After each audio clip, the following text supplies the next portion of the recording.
Nuevamente conversando al calor de un tinto, vamos a ahondar un poco en cómo desactivar estos entrampamientos emocionales, estas construcciones del odio y de la ira, que sobre todo resaltan cuando una sociedad llega al punto de tomar decisiones, sobre todo en elecciones, por ejemplo. Profesor Juan David, ¿cuáles serían esas recomendaciones para no repetir y no caer en ese entrampamiento del odio y de la pugna entre contradictores? Hay un elemento importante que primero es comprender eso cómo funciona y cómo se hace. Ahorita, antes de grabar el programa, estábamos conversando un poco sobre esto y yo les decía un experimento que hicieron en Israel. Pusieron tanto a judíos como palestinos que estaban, digámoslo así, que los habían identificado como muy contrarios al otro bando en el marco de ese conflicto que hay allá en Israel y Palestina, y pusieron a la gente no a hablarle bien del otro, sino que les pusieron a leer unos textos sobre dos temas: el realismo ingenuo y el manejo de las emociones. Sí, de cómo se maneja el odio, la ira y todo esto por parte de actores de poder que tratan de vehicular a la sociedad, digámoslo así, desde este marco emocional. Y lo paradójico es que después de haber leído esto, sin que se hablara bien de los unos o de los otros, las posiciones políticas de unos y otros en relación con el adversario cambiaron.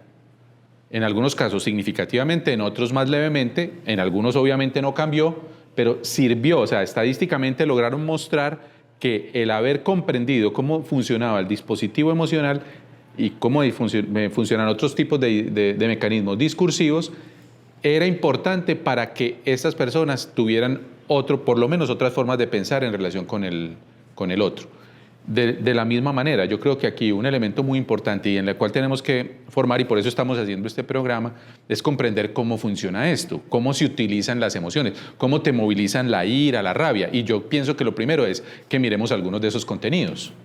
Bien, sobre todo el tema de la movilización de la ira. Claro, es muy humano la reacción frente a una ofensa, frente a una calumnia, pero parece ser que si mi reacción no se detiene, si mi reacción va en línea directa a agredir a la otra persona como respuesta, estoy cayendo en el juego de la construcción de un ambiente propicio para quien lo provoca. En este caso, pues, los partidos, por lo general ha sido utilizado por partidos de derecha. ¿Cómo entenderlo, cómo explicar y cómo desactivar? Miren, en la investigación que nosotros hemos hecho de barreras psicosociales para la paz, y en la de representaciones sociales de hechos históricos y en otras que hemos hecho en torno al proceso histórico del país, nosotros, y creo que lo mencionamos en un programa que habíamos hecho anteriormente, como un leitmotiv discursivo que iba desde el narcotraficante, terrorista, asesino, delincuente que hace daño, puesto en las guerrillas y no puesto, digámoslo así, en el paramilitarismo, que podrían asignársele actuaciones y acciones contra la población civil y crímenes similares y en algunos casos peores. Sin embargo, no está construido ahí. Y cómo eso se liga luego con la izquierda y con el comunismo. Ahora, ¿cómo funciona la inversa? Cuando, por ejemplo, el candidato de la izquierda, en este caso en el país es Gustavo Petro, y a la candidata a la vicepresidencia, Francia Márquez, cuando al uno lo ponen cercano, como lo están poniendo a las FARC y a la otra cercana al ELN, lo que te están diciendo es: ellos son el enemigo, ellos son el objeto de odio, ellos son aquellos, o sea, van a hacer lo mismo que hicieron esto, nos van a destruir, nos van a hacer daño. Entonces no solamente se activa la ira, el odio, la rabia, sino también el miedo, porque estos son los que nos van a hacer daño como los otros nos hicieron daño. Entonces ahí se construye un significante, pero es un significante que, vuelvo y digo, no solamente es racional, es un significante que apela a las emociones, apela a eso, a la rabia. Como estos fueron los que nos hicieron tanto daño, entonces estos representan a estos que nos hicieron tanto daño. Y al miedo, porque además se les liga con un discurso vindicativo, y este discurso vindicativo es: ellos vienen ahora a quitarnos lo que nosotros hemos construido con tanto sacrificio y con tanto trabajo. Entonces mire cómo funciona el discurso. Entonces, claro, se activa el miedo, se activa la ira, se activa el odio, y la gente pues estamos en una ciudad como Medellín donde eso es muy fuerte, la gente en las conversaciones familiares, en las conversaciones de amigos empieza a decir esto no podemos permitir que esto pase porque lo que van a llegar son unos guerrilleros que además se van a vengar de nosotros y nos van a hacer daño y nos van a quitar además lo poco que nosotros hemos construido. Ese es un asunto muy complicado porque al apelar a las emociones sin fundamento alguno, sin razón alguna, se asume como verdad. Primero, se asume como verdad. Segundo, se reacciona en función de salvación. ¿Cómo no caer? ¿Cómo hacer? ¿Qué discursos? ¿Qué lógicas? Para desactivar, romper esa dinámica y no caer en la provocación del otro, porque van a ser provocaciones de todo sentido, desde el color de la piel, desde la pertenencia a un grupo social, todo va a ser objeto de ataque para mover unas emociones de odio, de ira, en la que no podemos caer como personas que buscamos una transformación del país. Estaríamos mal cayendo en eso. ¿Cómo lograrlo? Sí. Lo que pasa es que la emoción es una cosa que, cuando se juega con las emociones, es una cosa que es muy inmediata e impactante. Y para uno, digámoslo así, hacerle contrapeso a eso tiene dos caminos. Uno que puede ser más expedito, que es apelar a otro tipo de emociones, a través de las cuales se pueda salir de esa lógica que incremente el odio, la ira, la rabia, la indignación, el miedo, y pasar a una lógica donde se pueda construir más esperanza, más alegría. Y hay un ejemplo de ello en la historia de América Latina.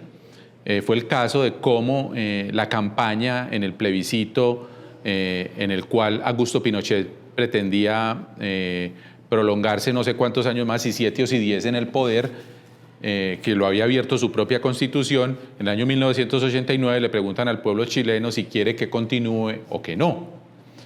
Y había una discusión en la campaña del no continuar, y era si mostraban todos los crímenes, todo el daño que le había hecho a la democracia Augusto Pinochet.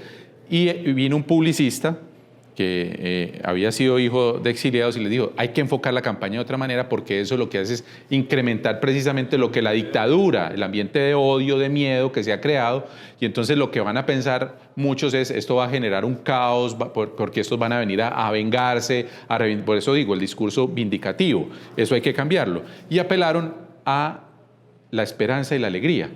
Entonces la cosa era muy bonita porque hacían unos comerciales, ¿sí?, apelando también a la emocionalidad, pero una emocionalidad de esperanza, de alegría, y la alegría ya viene, era el lema. La alegría ya viene. ¿Sí? Si uno lo pudiera poner en el contexto nuestro, esto tan bello que dice esta mujer, Francia Márquez, del vivir sabroso, que es muy de lo afrocolombiano el vivir sabroso, pero por ejemplo tenemos ejemplos en América Latina también de los quechua y los aymara con lo que llaman el buen vivir. Nos tendríamos que preguntar, y digámoslo así, los partidos alternativos tendrían que mirar cómo es el buen vivir en nuestro contexto, cómo es el buen vivir en esta región que llamamos Antioquia o la región paisa, o cómo es el buen vivir en el altiplano cundiboyacense o en los Santanderes, y eso traducirlo al lenguaje de la gente y apelar también a lo emocional desde allí.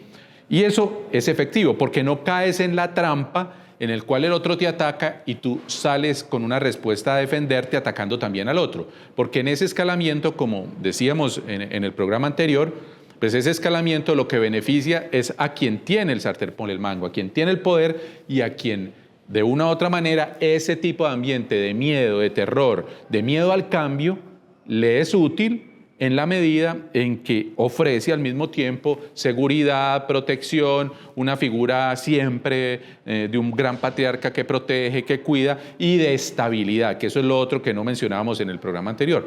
La estabilidad. La gente quiere, aunque sea un ranchito, protegerlo. Como dice el meme por ahí, no te van a expropiar tu Cheviplan. Eso, pero el que tiene el Cheviplan y tiene miedo piensa que va a perder su Cheviplan y que va a perder su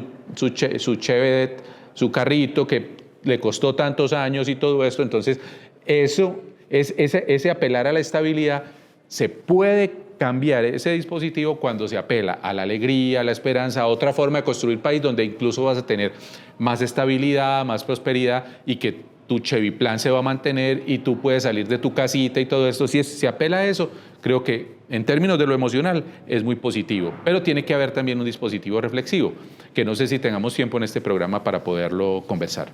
Bien.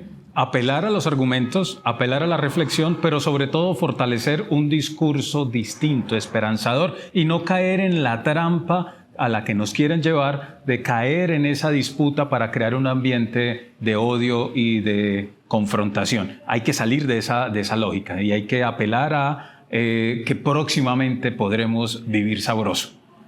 Nos vemos en otra emisión de Al calor de un tinto.